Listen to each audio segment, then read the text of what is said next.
सागर भैया जिंदाबाद जिंदाबाद जिंदाबाद आर्मी जिंदाबाद जिंदाबाद जिंदाबाद सागर भैया जिंदाबाद जिंदाबाद जिंदाबाद सागर भैया जिंदाबाद जिंदाबाद जिंदाबाद समाज पार्टी जिंदाबाद जिंदाबाद जिंदाबाद। एक मदद चाहिए, अगर आप लोग बैठ जाओगे धर्मवीर।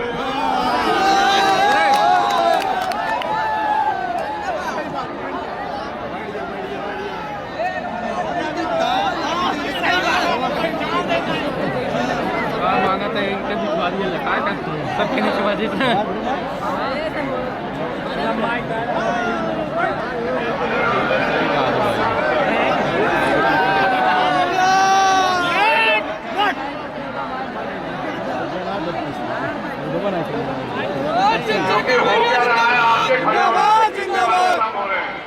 वो भी खड़े हो गए थे मजबूरी में, इसलिए आपसे आग्रह भी बैठ जाओ। अगर आप मुझे सुनना चाहते हो तो बैठ जाओ, वरना तो नारेबाजी तो मैंने देख लिया, नारेबाजी तो मैंने देख ली, तो मैं लेकिन अगर बैठ जाओगे तो फिर मैं अपनी बात कहूंगा। और आपसे मैंने आग्रह किया था कि आप नीचे उतर जाओ, क्योंकि वो बहुत मजबूत नहीं, मैंने आग्रह किया था कि उतर जाओ, लेकिन आपको कौन समझा रहा है? कुदरत कर रहे थे, उन लोग फिर क्या करेंगे? आपकी गैर जिम्मेदारी का कहां तक खामियाजा मुझे बताओ। मैंने पुलिस के भाइयों से ये लोग महिलाएं परेशान हो रही हैं, बैठ जाओ, वॉलंटियर करवा दो भाई लोगों को, और जो यहाँ हमारे बीच में को करवाओ।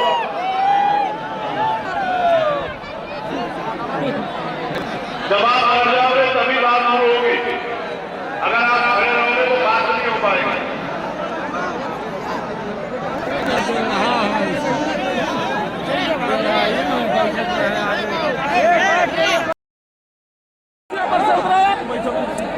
इंसान और जानवर में वही फर्क है, जानवर को चाहे कितना ही बात करो, फर्क नहीं पड़ता, इंसान में तो उसके ज्यादा समझ आ जाती है। वो कहावत है कि नौजवान खड़ा है, ये अपना काम नहीं कर पाएगा, समाज का तो क्या करेगा?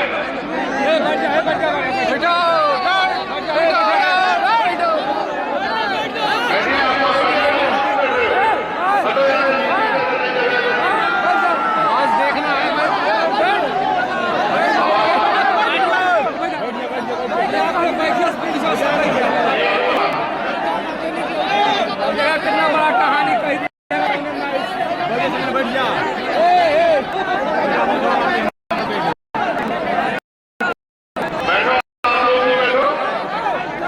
ये जो सामने खड़े हैं, बैठो, तभी बात करने आएगा।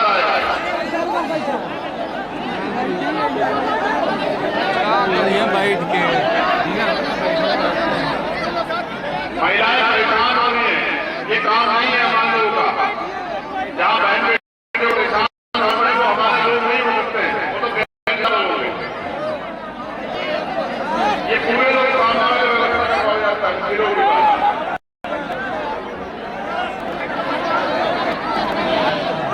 बैठो यहाँ बैठो, नीचे तो यहाँ पे जहाँ जगह वहाँ जाओ, यहाँ से तो बीच में जब जगह नहीं है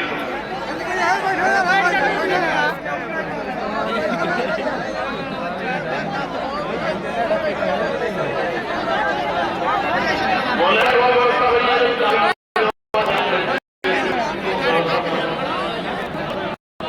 अगर जगह नहीं तो हटा जाओ, यहाँ से देंगे बीच में से।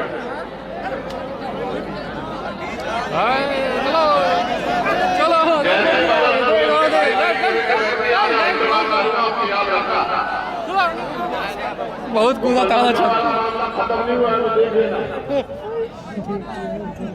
एक घंटे बाद सब समझ आ जाएगा। सहमत है। प्यारे साथियों,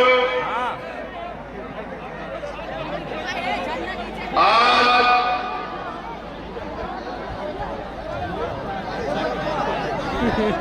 भैया इस महान धरती पर ये जो जिम्मेदारी आज आपने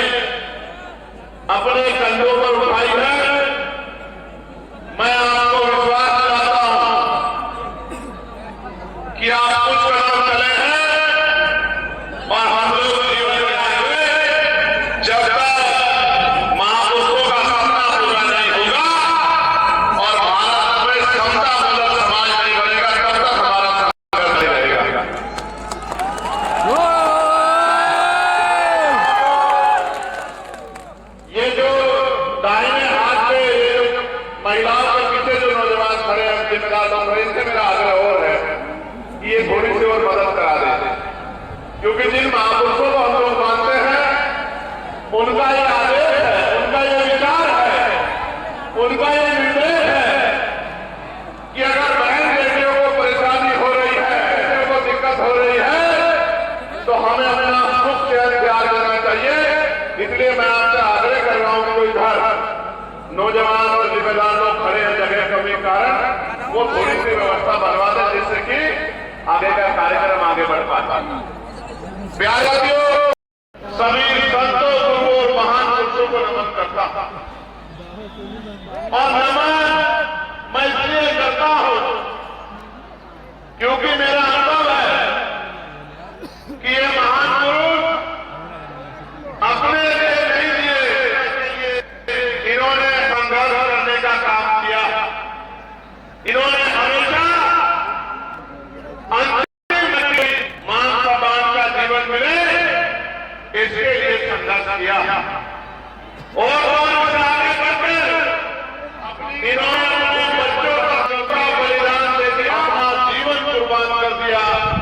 उफ तक नहीं कहा, कुछ नहीं मांगा।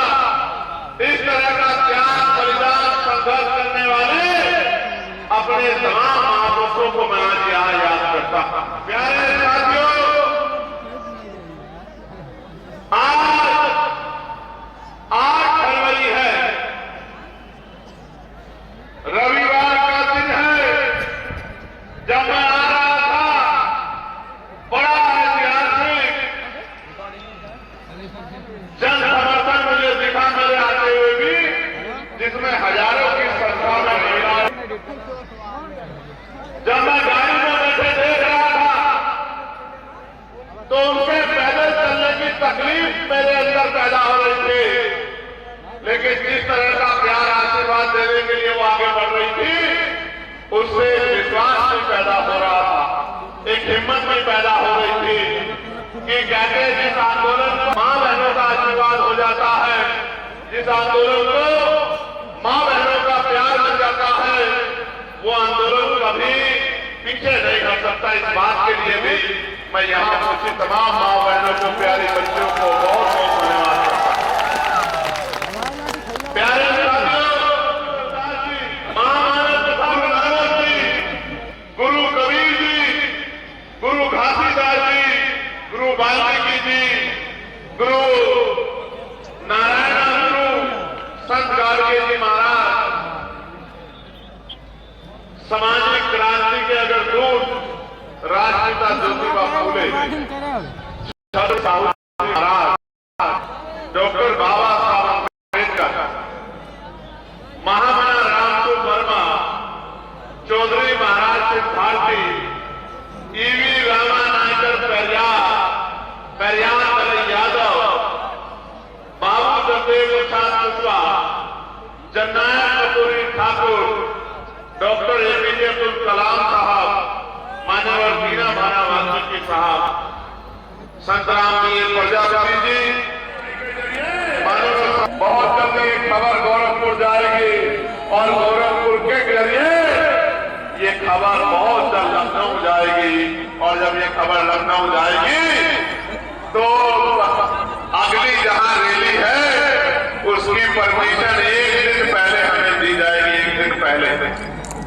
ये जानते हुए भी कि जिसका कार्यक्रम है उनकी जान, तो गरीबों में स्वाभिमान सम्मान पैदा हो जाएगा।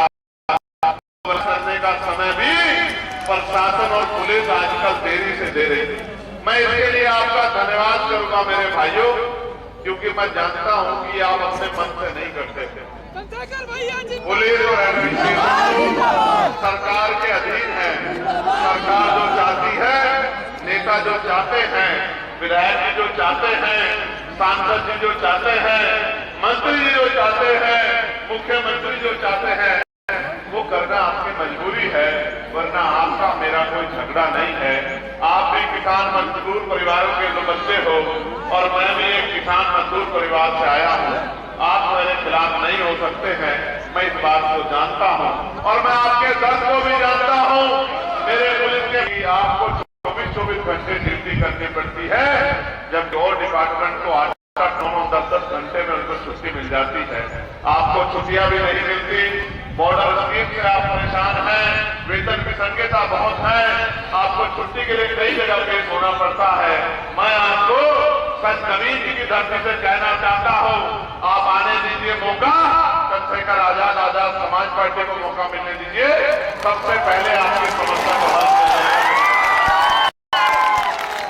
और देखो, मैं जिनके बीच में खड़ा हुए कह रहा हूं, वो आपकी समस्या को हल होने पे खुशी जाहिर कर रहे हैं, वो कहीं से आपसे नाराज नहीं है, इसका अपने रक्षक के तौर पे देखता है।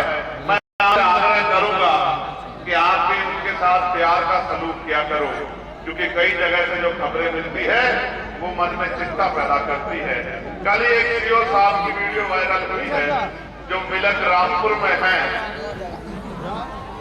मैंने अपने ट्विटर हैंडल पर उसको कोट किया।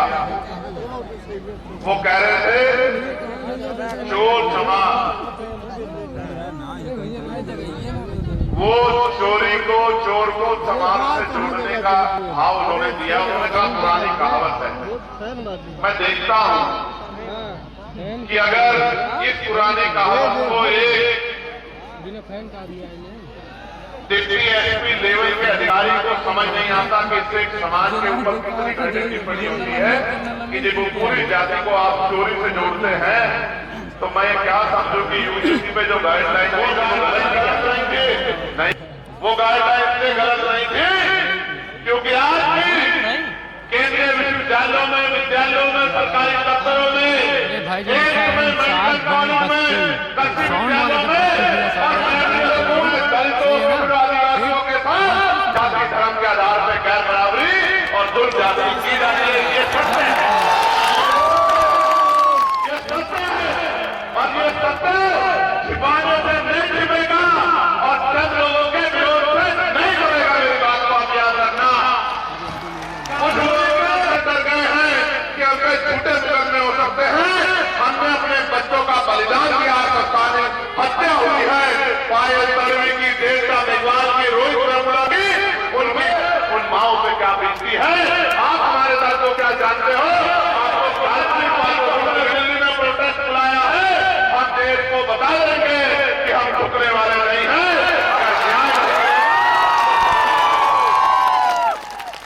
प्यारे साथियों, आज जब हम लोग इस सभा को संबोधित करने के लिए हमारे नेतागण यहां उपस्थित हैं, तो मैं गोरखपुर से शुरू करूंगा। गोरखपुर में 2022 में भी जनघराव की समस्या थी और आज भी जनरल अहमद अली शाह के लोग, मैंने छोटे छोटे बच्चे स्कूल कीचड़ में जाने को मजबूर हैं, धार्मिक स्थलों पे लोग कीचड़ में जाने को मजबूर हैं और सरकार कहती है कि हम डबल इंजन की सरकार चला रहे हैं। ऐसे निगम में डबल इंजन की सरकार, ट्रिपल इंजन की सरकार को 2000 रहेगा तो यमराज उसका टिकट काट देगा। लेकिन जब एक बच्ची की अपहरण किया जाता है और उसकी मां को, जब वो मां अपनी बच्ची की रखवाली करना चाहती है, तो उस मां को धारदार हथियारों से मार दिया जाता है, तो ना मुख्यमंत्री के मुंह से आवाज निकलती है, ना गृह मंत्री के मुंह से आवाज निकलती है और यमराज में छुट्टी में चला जाता है इनका। यमराज में कोई टूटा नहीं मिलता है, ये सरकार चला रहे हैं। आप देखिए प्यारे साथियों, बाबा साहब अम्बेडकर ने हमें शिक्षा के रूप में हथियार दिया था कि जो गरीब से गरीब व्यक्ति है, जो मजदूर है, किसान है, जो बेबसी लाचारी में जिया है, वो भी अपने बच्चे को अच्छी शिक्षा दिला के क्लास 4 से लेकर क्लास 1 का अधिकारी बना सकता है, उसको मुख्य धारा में ला सकता है। मैं अपने कहते हैं ना, हाथ बंधन को आपसी क्या और पढ़े लिखे को फांसी क्या। मैं आपके सामने गवाह खड़ा हूं। अगर मेरे पिताजी और मेरे दादाजी में तुलना की जाए, मेरे दादाजी को पढ़ने का अवसर नहीं था, वो मजदूरी करते थे, वो पशु चराने का काम करते थे। संविधान आया, मेरे पिताजी को पढ़ने का अवसर मिला, तो मेरे पिताजी पढ़ लिख कर मास्टर बने और जब मास्टर बने तो एक तनख्वाह मिली, जेब में पैसा आया तो मुझे उन्होंने और मेरे दोनों भाइयों को, मेरी तीनों बहनों को अच्छी शिक्षा दिलाने का काम किया। और आज अगर मैं यहाँ खड़ा के बोल रहा हूँ तो बाबा साहब अम्बेडकर और हमारे महापुरुषों के बाद ये मेरे पिताजी का आशीर्वाद है, जिन्होंने ये आपके घर में भी हुआ होगा मेरे भाइयों बहनों के लोगों, बहुजन समाज के लोगों, ये आपके घर में भी हुआ होगा कि आपको फीस की जरूरत होगी, आपको किताबों की जरूरत होगी, आपको कॉपी की जरूरत होगी, आपको एग्जामिनेशन फीस की जरूरत होगी, आपको जूतों की जरूरत होगी। और आपके पिता पर जूते चप्पल नहीं होंगे, उनके पास पैसे की कमी होगी तो उन्होंने अपना पेट काट के आपकी पढ़ाई की व्यवस्था की होगी। अपने अंदर झांक के देखो, आपको ये चीज दिखाई दे जाएगा। मैं भी आप ही के जैसे परिवार से निकल के आया हूं, इसलिए मैं कह रहा हूं अगर मेरे पिताजी ना पढ़ाते तो आज ये चंद्रशेखर आजाद यहाँ खड़ा होकर आपके लिए बात नहीं रख रहा होता और देश के सबसे बड़े बड़े आपके हितों के लिए पार्लियामेंट में आवाज नहीं उठा रहा होता।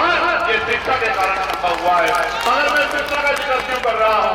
क्योंकि पिछले 5 साल में 18,727 स्कूल इन सरकारों ने बंद कर दिए। आप जानने की कोशिश करो कि सरकारी स्कूल में किसका बच्चा पढ़ता, अमीर का या गरीब का बताओ, किसान मजदूर का या पूंजीपति का बताओ। तो किसान मजदूर का बच्चा पढ़ के आगे ना बढ़ जाए, इसलिए सरकारी स्कूल बंद करके और पैसे वालों के प्राइवेट स्कूल को आगे बढ़ाने का काम किया जा रहा है।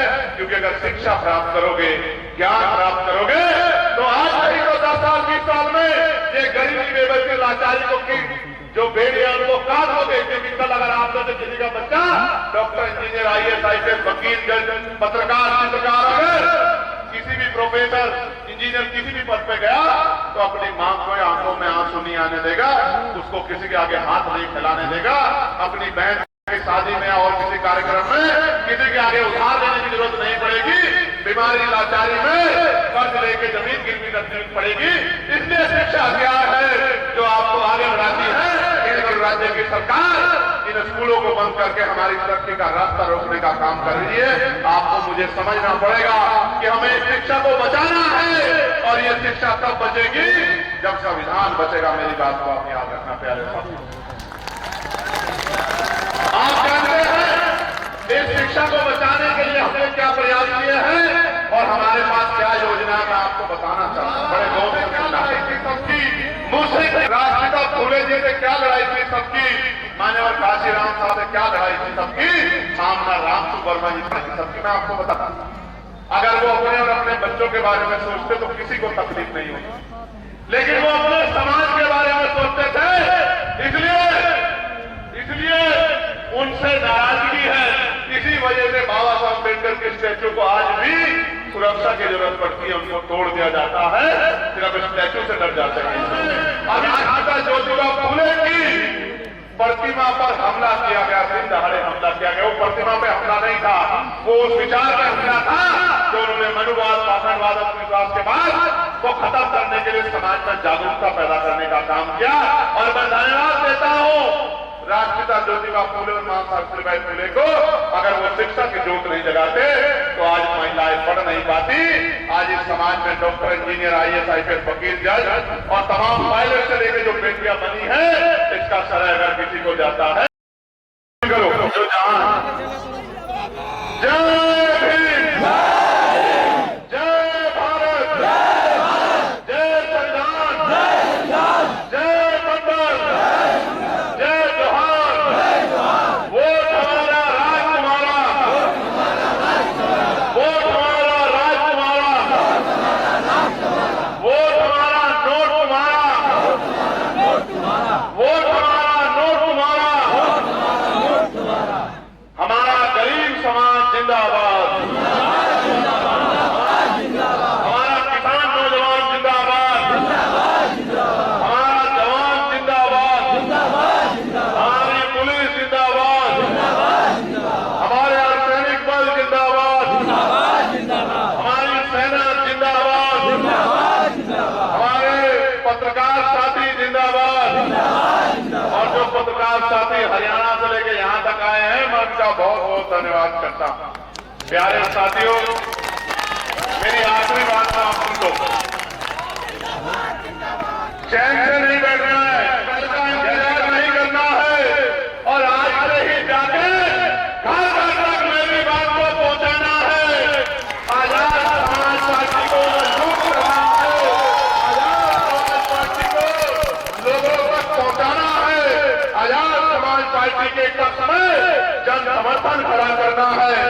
और कबीरदास जी ने कहा था, मलमल धोए शरीर को, धोए ना मन का मल, नहाए गंगा गोमती और रहे बैल के बैल।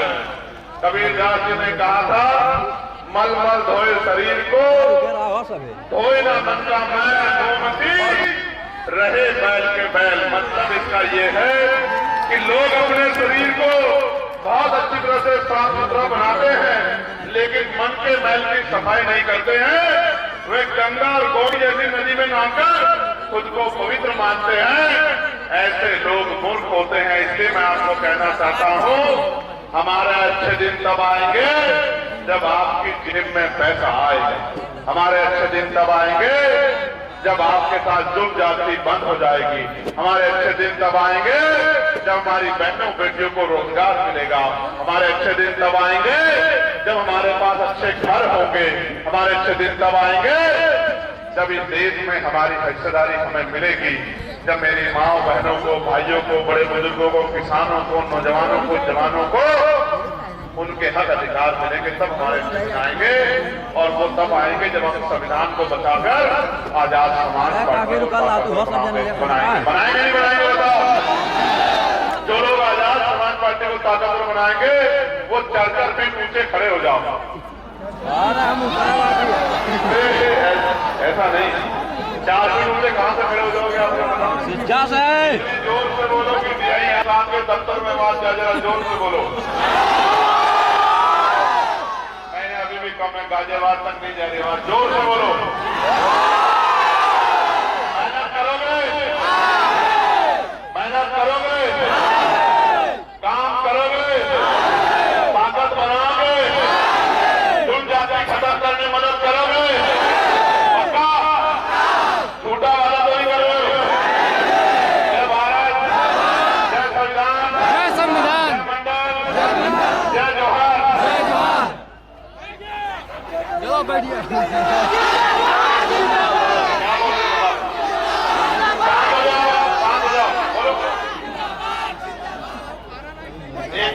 इसको बोलने को क्या कह बता। ए बाबा तनी बैठता है बाबा। ए भैया बैठे एक बार क्यों बोला? ए भैया, अरे जात में कैसे जात में यार, वीडियो का अकेले देख क्या होगा। ए भाई हम लोग के देखें ना, सुन ले। अपने कागज उन पर पहुंचा दे। मेरी एक बात आप जानो, 1 मिनट सुनो मेरे बच्चों, 1 मिनट नौजवानों सुन लो। देखो, रोने से काम नहीं चलेगा। सुन लो, ये चढ़े आज के नौजवान और रो रहे हैं। रुक जाओ, नहीं नहीं, इसको परेशान नहीं काम चलेगा। मेरी बात को आप याद रखना, होना पड़ेगा, होना पड़ेगा। हाँ, डरो मत। मैं पुलिस के अधिकारियों से बात करूंगा, जो सम्मानित अधिकारी वहां अपने कागज मेरी पुस्तक अब नीचे तक पहुंचाऊं। मैं आज ही बात समझता हूं, तो घबराऊं मैं। ठीक है, ये सरकार अगर हमें न्याय नहीं देगी तो इस सरकार की ईंट सेंट बजा देंगे। याद रखना मेरी बात। आज के कार्यक्रम के मुख्य अतिथि हम सबको अवगत कराया। आपका बहुत बहुत स्वागत, बहुत बहुत धन्यवाद। हमारे साथियों, तब चला जाए। आप सभी लोग अनुशासन में रहते हुए शांति के साथ अपने घर वापस जाएं। आप लोग आराम से अपने घर जाएं। यहाँ पर अब भीड़ भिड़की ना करें। भाई जा रहे हैं, आप लोग सामने से हट जाएं, सामने से हट जाएं। अपने प्रिय नेताओं लोग भी आराम से शांति के साथ अपने अपने वाहनों में बैठिए। जिस साधन से आए हैं आराम से जाइए, सुरक्षित पहुंचिए। आप सबका बहुत बहुत धन्यवाद। जिन साथियों ने सहयोग किया, जो लोग आए हुए हैं, सभी का बहुत बहुत धन्यवाद।